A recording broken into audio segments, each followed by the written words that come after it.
Guess what, brothers and sisters? You ex-smokers, guess what? You can go back to smoking if you're a Jehovah's Witness. All you need to do is use the Philip Morris brand. It is governing body approved, Jehovah approved, and Anthony Morris approved. You're welcome, folks. But folks, don't take my word for it. Ask Watchtower. 990 form 2001. Look at their investments in 2002.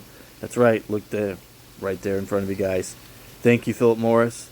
Thank you, Anthony Morris. Apparently, smoking is okay now. Because if Jehovah is giving the approval and sending your money to it, gosh damn it, you better too. Alright, so I hope you guys enjoyed my little satire there. So I just want you guys to know that this is real, and I think it's really, really, really, really condescending to tell people that you will kick them out of the organization for something that you take their money that they're sending to you to preach the good word, and you guys are investing in cigarette companies. And at the same time, you're saying, you know what? This is wrong, this is dirty, this is unclean. Jehovah's against this, but you're going to go and take Jehovah's money, right? And then you're going to go and buy yourself cigarette stock, who just happens to be a family member's inheritance and sits on your guys' board of directors, known as the governing body of Jehovah's Witnesses. So, me being the person I am, I think to myself, okay, how would you go about talking to a witness about this? Here's a good example. I would go, hey, what is your guys' stance on smoking?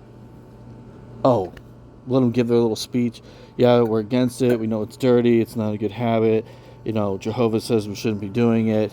Well, if I do it, what are you going to do? What would happen to me?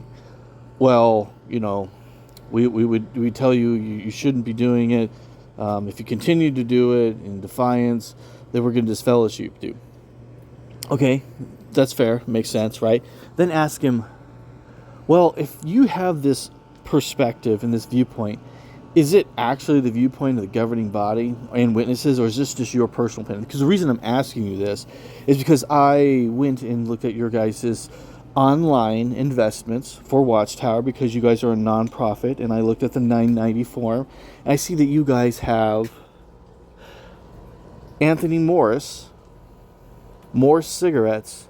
You guys invest in them, and you're taking my donations and putting it into this cigarette company. So I'm assuming, since Jehovah told the governing body to do this, that Jehovah approves of Philip Morris cigarettes.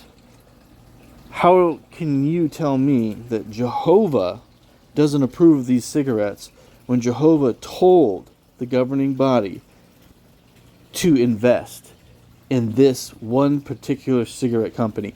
And then not only did he do that, but then he decided in all his wisdom to put that inheritance, that man who's going to inherit that fortune, the Philip Morris fortune, as a member of your governing body.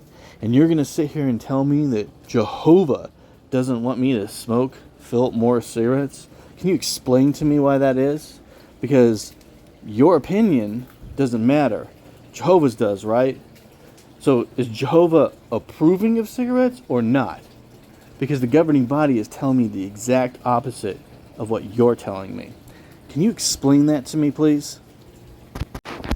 I guarantee you, if you do this to an elder or to a witness, you will be excommunicated from the Jehovah's Witness cult, and no one will talk to you, and they will say, well, that's a really good question. I don't really have the answer to it. I'll get back to you.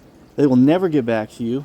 They will say that you are, forming seeds of dissension or something along those lines. You will be kicked out of the church, and they will never, ever answer that question. Interesting, huh? Now, here's the real kicker, though. Why don't you guys, you witnesses that watch my channel, give it a try? You don't believe me. If you think that I'm dishonest and I'm not telling you the truth about the organization, and I'm just talking out of my butt, right? Well, then put me to the test. Prove me wrong.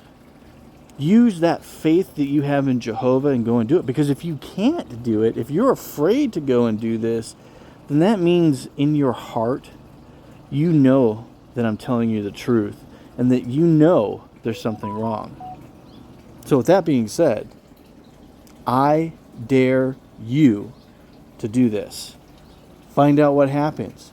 Prove me wrong. Because you know what? I'm going to tell you right now, I'm reading the future. I have some new light. You can't do it. You're scared. You're a coward. That's right. I'm calling you out and saying that you're a coward and you're afraid of your own religion and you're afraid of Jehovah's word. Or am I saying that Jehovah's word is not coming from these people? That if you test these people, all they can do is silence you by intimidation because they themselves are completely worthless human beings. Yes, that's what I'm saying. Put me to the test, people. If you know me, you're a family member of mine, you hear me talking out of my butt, put me to the test. But here's the thing. I know that you're afraid to do it because you're a coward.